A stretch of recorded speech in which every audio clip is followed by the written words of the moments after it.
Okay so hello students, welcome back to our YouTube channel. तो हम लोग का लास्ट टॉपिक था मैनेजमेंट, जिसमें कि हमने फर्दर स्टार्टिंग के तीन टॉपिक्स हमने कंप्लीट कर लिए थे। Definition and importance, management skills and level of management, and concepts of management administration and organization.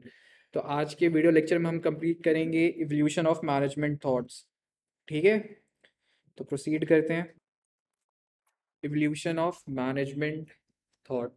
तो एज यू नो, जब इंडस्ट्रियल रेवोल्यूशन आया था उसके बाद से फिर मैनेजमेंट का भी सिस्टम काफ़ी बढ़ गया था। तो why there is a need of change in management. तो इसलिए इवोल्यूशन ऑफ मैनेजमेंट का थ्योरी आया था, कॉन्सेप्ट आया था कि वहाँ से हमारी मैनेजमेंट की जो लेवल थी वो बढ़ गई थी काफ़ी। जो स्मॉल शॉप्स थे वो बिग बिग कंपनीज में चेंज हो रहे थे। जो एक नॉर्मल लेवल पे जो वर्क हो रहा था वो एक बिग स्केल लेवल पे वर्क होने लगा। आउटपुट्स, प्रोडक्शन लेवल, ये सब कुछ इंक्रीज हुआ। ठीक, तो इस सब की वजह से तो मैनेजमेंट का भी काम बढ़ना था। ठीक है, तो इवोल्यूशन ऑफ मैनेजमेंट में सबसे पहले मैनेजमेंट को 5 टॉपिक्स में कैटेगराइज किया गया है। Classical approach, behavioural approach, quantitative approach, system approach and contingency approach. ठीक है, हम एक एक करके सारे टॉपिक्स कवर करेंगे। सबसे पहले हम क्लासिकल अप्रोच पे आते हैं। तो क्लासिकल अप्रोच क्या था? ये सबसे एक ओल्डेस्ट फॉर्म ऑफ मैनेजमेंट था। ठीक, मतलब इसमें ऐसा था कि जो भी हम हमारे ऑर्गेनाइजेशन से रिलेटेड वर्क रहती थी, या फिर जो भी हम ऑर्गेनाइजेशन से हमारे रिलेटेड वर्क्स रहेंगे, जैसे कि मैनेजमेंट, उसके बाद फिर वर्क वर्क फोर्स जितने भी होते हैं, ये सबको मैनेज करना, किस इस लेवल पे मैनेज करना कि वो जो भी वर्क हो रहा है हमारा वो एफिशिएंटली हो। ठीक है, तो उसके बाद देखते हैं इसमें क्या क्या है। It is the oldest formal approach of management thought. The classical approach of thought generally concern ways to manage work and organisation more efficiently, जैसा कि बताया। ठीक है, तो जो हमारा क्लासिकल अप्रोच है वो भी 3 कैटेगरी में क्लासीफाई किया हो गया। पहला scientific management, administrative management and bureaucratic management. ठीक है, साइंटिफिक मैनेजमेंट पे चलते। साइंटिफिक मैनेजमेंट को किसने दिया था? सबसे इंपॉर्टेंट नेम, ठीक, फ्रेडरिक विंसल टेलर। टेलर, ठीक है, टेलर, ये नेम हमेशा याद रखिएगा क्योंकि मैनेजमेंट में आपको ये बहुत सुनने को मिलेगा। ठीक है, Taylor is known as the father of scientific management. Taylor कौन थे, उनका क्या कंट्रीब्यूशन था, ये सब भी क्वेश्चंस आते हैं। तो इसलिए ये वाला इस वाले नेम को ज़रूर याद रखिएगा। ठीक है, साइंटिफिक मैनेजमेंट क्या था? It is a theory of management that analyses and synthesises work flow with the objective of improving labour productivity. जो साइंटिफिक मैनेजमेंट था, इससे जो भी हमारा वर्क फ्लो हो रहा था उसको एक सिंथेसाइज वे में मतलब इस तरह से हमें उसे फॉर्मुलेट करना था कि जब हम हमारे आउटपुट को चेक करें तो हम उसमें देख सकें कि हम अपने प्रोडक्टिविटी लेवल को किस तरह बढ़ा सकते हैं, हम अपने लेबर प्रोडक्टिविटी को किस तरह बढ़ा सकते हैं। In other words, traditional rules of thumbs are replaced by precise procedures developed after careful study of individual at work। जो हमारे ओल्ड मेथड्स चले आ रहे थे उनको ना फॉलो करके कुछ नया मैनेजमेंट के अंदर लाने का, कोई नया प्रोसेस, कोई नया इम्प्रूवमेंट जिससे हमारा वर्क फ्लो एफिशिएंट हो। ठीक, ऐसा नहीं था कि ज़रूरी हम जो ओल्ड मेथड चले आ रहे हैं उन्हीं को प्रैक्टिस करें। साइंटिफिक मैनेजमेंट में यही था कि हम न्यू मेथड्स को इंट्रोड्यूस करते थे और उस पे वर्क करते थे ताकि हमारा जो वर्क एफिशिएंटली हो, मतलब वर्क एफिशिएंसी वो काफ़ी इफेक्टिव हो। ठीक, साइंटिफिक मैनेजमेंट के बाद आते हैं हम एडमिनिस्ट्रेटिव मैनेजमेंट। तो एडमिनिस्ट्रेटिव मैनेजमेंट किसने दिया था? Henri Fayol. Henri Fayol is the major contributor to his this approach of management thought.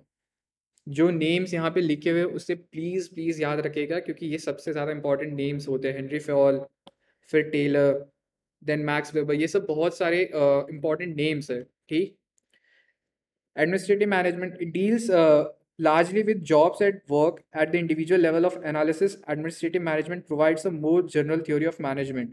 जो एडमिनिस्ट्रेटिव मैनेजमेंट था इसका ये काम था कि हमारा एडमिनिस्ट्रेटिव वर्क कैसे होगा, ये एक इंडिविजुअल लेवल पे भी फोकस करते थे ताकि जो हमारा इंडिविजुअल आउटपुट हो वो मिलके एक कंबाइंड आउटपुट के साथ वो एनालिसिस, मतलब वो कंबाइंड आउटपुट के साथ एक काफ़ी ज़्यादा इफेक्टिव रिजल्ट दे सके। ठीक, नेक्स्ट था ब्यूरोक्रेटिक मैनेजमेंट, जिसको दिया था मैक्स वेबर ने। Max Weber was a major contributor to the bureaucratic management. He concluded that many early organizations were efficiently managed with decision based on personal relationship and loyalty. Max weber ने ये कहा था basically कि जो भी हमारे old methods and practices चले आ रहे थे, जो भी मैनेजमेंट डिसीजन लेते थे, वो एक रिलेशनशिप, पर्सनल रिलेशनशिप के बेसिस पे लिया करते थे। ठीक। सो मैक्स वेबर ने क्या कहा, he propose that a form of organization called bureaucracy characterized by division of labor, hierarchy, formalized rules, impersonality and selections and promotions of employee based on ability। जो मैक्स वेबर थे, उन्होंने ये system को हटा के पर्सनल रिलेशनशिप्स और ये सब को हटा के एक उन्होंने नया वे इंट्रोड्यूस करा ऑर्गेनाइजेशन में, जिसके थ्रू वो ये कहना चाहते थे कि हम जो भी वर्कफोर्स अपना रखते हैं, या फिर हम जो भी एम्प्लॉयज़ या फिर स्टाफ हम रखते हैं, उन्हें रिलेशनशिप के बेसिस पे नहीं रखना है, उन्हें उनकी एबिलिटी की बेसिस पे रखना है कि हमारा, और उसके बाद जो हमारा लेबर है, लेबर सेक्शन है, उसे कैटेगराइज करना कि कौन से लेबर्स हाईली स्किल्ड लेबर्स है, कौन से लेबर्स स्किल्ड लेबर्स है, या फिर कौन से ऐसे लेबर्स है जिन्हें उनमें टैलेंट है बट उनमें लैक ऑफ नॉलेज है। तो उनको किस तरह से हम एक न्यू एफिशिएंट वे में चेंज करें कि हमारा आउटपुट इंक्रीज करे। ठीक। तो ब्यूरोक्रेटिक मैनेजमेंट में मैक्स वेबर का यही एक प्रपोजल था कि रिलेशनशिप और लॉयल्टी के बेसिस पे एम्प्लॉयज़ और स्टाफ को ना लेके उनकी एबिलिटीज़, उनके वर्क, उनके टैलेंट और स्किल्स के बेसिस पे लिया जाए। ठीक। ताकि हमारा जो मैनेजमेंट सिस्टम है वो एफिशिएंटली वर्क कर सके। अब आते हैं the behavioural approach. The behavioural approach focused on trying to understand the factors affect human behaviour at work. Behavioural approach में ये था कि जो भी हम, जैसे हमारे लेबर्स है, वो जब वर्क कर रहे होते हैं, या फिर जो भी हमारे एम्प्लॉयज स्टाफ हैं वो वर्क कर रहे होते हैं, उनके जो वर्क करने का जो आउटपुट है वो किस किस फैक्टर्स पे डिपेंड करता है। जैसे कि आप किसी भी वर्किंग एनवायरनमेंट में काम कर रहे हैं, ठीक है, तो आपके जो वर्क करने का जो एबिलिटी होगा, या फिर जो भी आपका माइंडसेट होगा, किस किस किन किन फैक्टर्स पे डिपेंड करते हैं। जैसे कि एक आपका वर्क एनवायरनमेंट हो गया, आपका वर्क इन आपके सैलरीज, वेजेस, आपके policies, company policies, job securities, ये सब एक एक्सटर्नल फैक्टर्स होते हैं जिनके बेसिस पे आपको कुछ सेटिस्फैक्शन मिलता है, जो लेबर्स वर्क कर रहे होते हैं अपनी ऑर्गेनाइजेशन के लिए। ठीक। तो बिहेवियरल अप्रोच में दो कैटेगरीज में डिवाइड था, human relation approach and behavioural science approach. The Hawthorne experiment, जिसको कंडक्ट करा था एल्टन मेयो ने 1920 में। ठीक। हॉथॉर्न एक्सपेरिमेंट के अंडर में बेसिकली 4 एक्सपेरिमेंट कंडक्ट कराए गए थे: illumination experiment, relay assembly, mass interviewing programme and bank wiring observation. ठीक है। तो पहले इस सब का एक जनरल ओवरव्यू हम देख लेते हैं। इल्यूमिनेशन एक्सपेरिमेंट में बेसिकली था क्या, हमने कंपनी के 2 ग्रुप्स बनाए, वर्कर्स के 2 ग्रुप्स सेपरेट किए। ठीक है। एक ग्रुप को हमने एज इट इज़, जैसा उनका जो वर्किंग इन्वायरमेंट था, इलेक्ट्रिसिटी सप्लाई उनको एज इट इज़ दिया। ठीक। और एक एक को हमने काफ़ी कम इलेक्ट्रिसिटी सप्लाई दिया था, जिसमें कि थोड़ा बहुत ही दिखे उन्हें आउटपुट के, ताकि वो अपना प्रोडक्शन लेवल कंटिन्यू कर सके। तो जो इस एक्सपेरिमेंट का ये पर्पस था कि चेक करना कि इल्यूमिनेशन से कोई इफेक्ट पड़ता है उनके आउटपुट पे या नहीं। तो जब उन्होंने ये चेक किया वर्कर्स के दोनों आउटपुट्स को, दोनों वर्कर ग्रुप के आउटपुट को कंपेयर करके, तो उन्हें कोई एज सच डिफरेंस नहीं दिखा था कि हाँ इल्यूमिनेशन के जैसे ही कोई चेंजेस आए उन्हें। रीज़न ये था कि बस उन्हें दिख नहीं रहा था, इसलिए वो चीज़ें नहीं आउटपुट प्रॉपर हो पा रही थी, तो वो बिहेवियर पे उससे रिलेटेड कोई अप्रोच नहीं था। तो फिर उन्होंने सोचा अब नया बेटर वे एक्सपेरिमेंट करके देखते हैं। तो उन्होंने फिर रिले असेंबली किया। रिले असेंबली में पहले उन्होंने एक्सपेरिमेंट करने के लिए दो कंपनी से 2 लड़कियां चूज़ किया। उन्होंने बोला अपने आप में आप एक ग्रुप बनाइए, सबऑर्डिनेट्स लीजिए और अपने को वर्कर्स रखिए जिनके साथ आप कंफर्टेबल हो। उन्होंने ये सब कुछ दिया, उन्होंने ग्रुप बना लिया लड़कियों ने, और इसके बाद उन्होंने आउटपुट करना स्टार्ट किया। उसके बाद जब ऑर्गेनाइजेशन ने उन्हें पहले कुछ डिसीजन लेने के लिए पावर्स दिए, जैसे कि पहले उनके पास ब्रेक्स लेने के लिए पावर थे, उन्हें ब्रेक कंपनी एक regular interval period of time के बाद उन्हें ब्रेक दे रही थी। ठीक है। जब उन्होंने आउटपुट चेक किया तो जो गर्ल्स थी उन्होंने ये बोला कि हमारे कंटिन्यूस ब्रेक टाइम की वजह से हमारा आउटपुट लेवल डिक्रीज हो रहा है। तो उन्होंने इस चीज़ को करने के लिए उन्होंने 2 ब्रेक का सिस्टम रखा, एक स्टार्टिंग फेज पे और एक एंडिंग फेज पे। तो 2 ब्रेक के सिस्टम के अकॉर्डिंग फिर उन्हें वो चीज़, उनका आउटपुट वापस उस लेवल पे आ गया। तो रिले असेंबली लाइन का एक्सपेरिमेंट के थ्रू ये उन्होंने कंडक्ट किया था कि हाँ, अगर आप अपने को-वर्कर्स के साथ अगर एक बिहेवियर अप्रोच या फिर एक बॉन्ड ऐसा बना लेते हैं, तो वो कंपनी पे इफ़ेक्ट करता है उसके आउटपुट पे। तब आपको एक सेल्फ बिलॉन्गिंगनेस का फीलिंग आता है।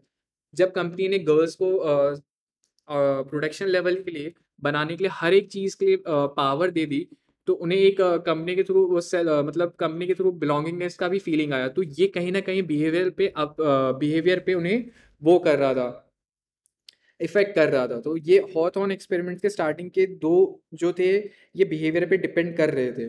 ठीक है, तो अब आते हैं थर्ड वाले एक्सपेरिमेंट पे, जो था कि मास इंटरविंग प्रोग्राम। इसके अकॉर्डिंग क्या किया था इन लोगों ने, इसके अकॉर्डिंग कंपनी ने अपने वर्कर्स के बिहेवियर को स्टडी करने के लिए कुछ कुछ सॉर्ट ऑफ एक तरह से समझिए कि उनके इंटरेक्शन के लिए हमने वो रखे थे। तो बेसिकली मास इंटरव्यू प्रोग्राम ये होता था कि हम वो कराते थे, इंटरव्यू कराते थे सारे वर्कर्स के साथ।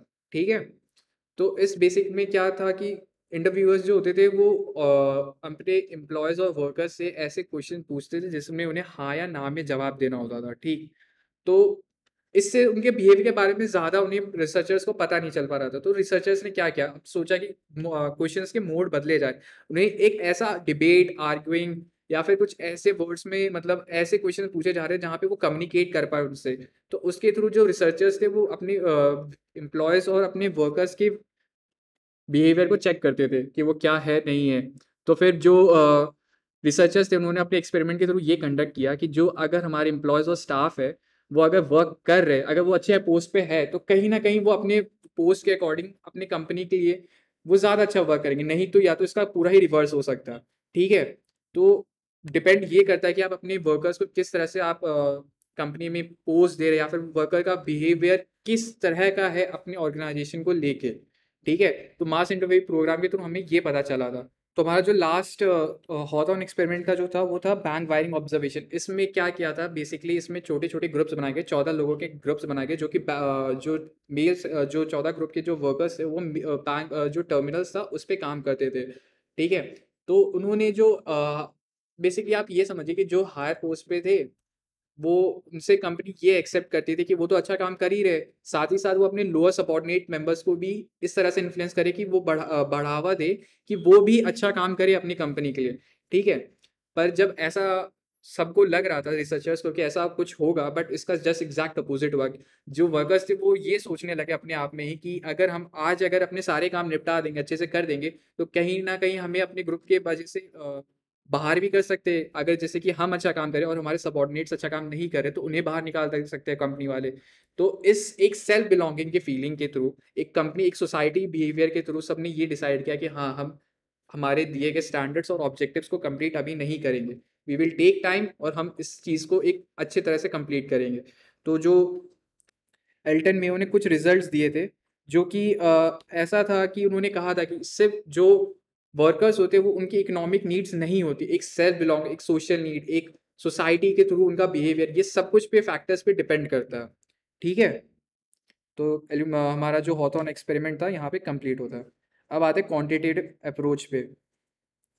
बेसिकली क्वांटिटेटिव अप्रोच क्या बोलता था, management science. It uses mathematical and statistical approaches to solve management problems, also called operation researches. Quantitative approach में management science और production operation management आता है। तो management science में ये था कि जो भी हम अपनी कंपनी का जो भी हमारा आउटपुट हो रहा है उसका एक स्टैटिस्टिकल, एक मैथमेटिकल फॉर्मूला निकाले, जिसके बेसिस पर हम अपने कंपनी का जो आउटपुट लेवल उसे फॉर्मुलेट कर सके। ठीक है,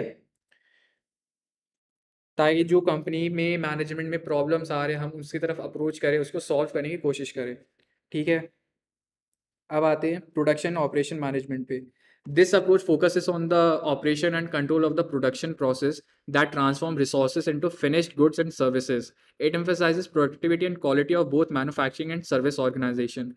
जो ये अप्रोच थी वो उसका बेसिक फोकस था वो ऑपरेशन और उसके कंट्रोल पे डिपेंड करता था कि जो हमारे प्रोसेस और आउटपुट्स हो रहे हैं वो सही हो रहे हैं या नहीं, स्टार्टिंग से लेके एंड तक, जब तक हमारा गुड्स एक कम्प्लीटली रॉ प्रोडक्ट से लेके फिनिश प्रोडक्ट में चेंज ना हो जाए। ये प्रोडक्शन और ऑपरेशन मैनेजमेंट का अप्रोच ये भी था कि उसकी जो ओवरऑल क्वालिटी है और प्रोडक्टिविटी है ऑर्गेनाइजेशन की, उसको इम्प्रूव करा जा सके। नेक्स्ट है system approach. It focuses on the understanding an organization as an open system that transform input into output. The system approach focuses on the organization as a whole, its interaction with the environment and its need to achieve equilibrium. System approach के through ये system था कि हमारा जो भी जैसे कि हम एक प्रोसेस समझते हैं, इनपुट हमारा समझिए जैसे कि हम कोई भी प्रोडक्ट बना रहे हैं तो हमारे पास हमारा रॉ मटेरियल चाहिए होगा, ठीक है। उसके बाद हमारा उस पे प्रोसेस को करने के लिए हमारे पास इक्विपमेंट्स और मशीनरी ये सब लगेंगे। आउटपुट में हमारे पास आके फिनिश्ड गुड्स बनेगा। जो फिनिश्ड गुड्स सेल होगा मार्केट में, तब वो फीडबैक आएगा हमारे पास एज अ रेवेन्यू, ठीक है। ये एक कंप्लीट सिस्टम होता है। तो जो सिस्टम अप्रोच था उसका ये था कि ऑर्गेनाइजेशन पे हमें पूरा फोकस करना है, ठीक है। साथ साथ हमें अपने इन्वायरमेंट पे भी इंटरेक्शन रखना है। मतलब ऐसा ना हो कि हमारे प्रोडक्शन के थ्रू हमारे इन्वायरमेंट पे कोई सब्सिक्वेंटली कुछ भी हार्म पहुंच रहा है, फिर कुछ भी हो रहा है। तो दोनों को इक्विलिब्रियम लेवल पे लेके चलना है, ठीक। सिस्टम अप्रोच का ये था। अब आते हैं कंटीजेंसी अप्रोच पे। It focuses on applying management principles and process as dedicated by the unique characteristics of each situation. तो कंटीजेंसी अप्रोच में ये था बेसिकली, जो भी हमारा मैनेजमेंट हमारा प्रिंसिपल सेट करता है, हर एक सिचुएशन के लिए एक यूनिक कैरेक्टरिस्टिक लेवल का हमारे सिचुएशन के अकॉर्डिंग हमारे लिए कुछ ना कुछ रूल्स एंड पॉलिसीज कुछ ना कुछ तो होता ही है, जो कि हमारा ऑर्गेनाइजेशन मैनेजमेंट सेट करके रखता है, तो उसे फॉलो करवाना, ठीक है। It emphasizes that there is no better way to manage and that it depends on various situational factors such as the external environment, technology, organization characteristics of manager and characteristics of subordinates. देखो, contingency approach में ये भी था कि जो हमारा overall factors है, जैसे कि एक्सटर्नल एनवायरनमेंट हो गया, टेक्नोलॉजी हो गया, ऑर्गेनाइजेशन कैरेक्टरिस्टिक्स हो गए, मैनेजर का कैरेक्टरिस्टिक्स हो गए और कैरेक्टरिस्टिक्स ऑफ सबऑर्डिनेट्स, ये सब आपस में लिंक्ड होते हैं। ये सब आपस में अगर एक परफेक्ट फ्लो के साथ चलेंगे तो ही हमारा सिस्टम एक परफेक्ट आउटपुट दे पाएगा, ठीक है। तो मैनेजमेंट के लिए सबसे इम्पोर्टेंट एक होता है कि इंटर रिलेशनशिप, या फिर आप समझिए एक बॉन्डिंग होनी चाहिए, जिसका एक एफिशिएंटली आउटपुट हमें मिल सके, ठीक है। तो आज का जो टॉपिक था हमारा इवोल्यूशन ऑफ मैनेजमेंट, हम उसे यहीं पे एंड करते हैं, ठीक है। सो इवोल्यूशन ऑफ मैनेजमेंट के हमने सारे पांचों पॉइंट्स कवर कर लिए हैं, ठीक है। अब नेक्स्ट वीडियो लेक्चर में नेक्स्ट टॉपिक्स के साथ मिलेंगे। सो फॉर दैट यहीं पे इस वीडियो लेक्चर को एंड करते हैं। Okay students, good bye, stay tune for next video lectures.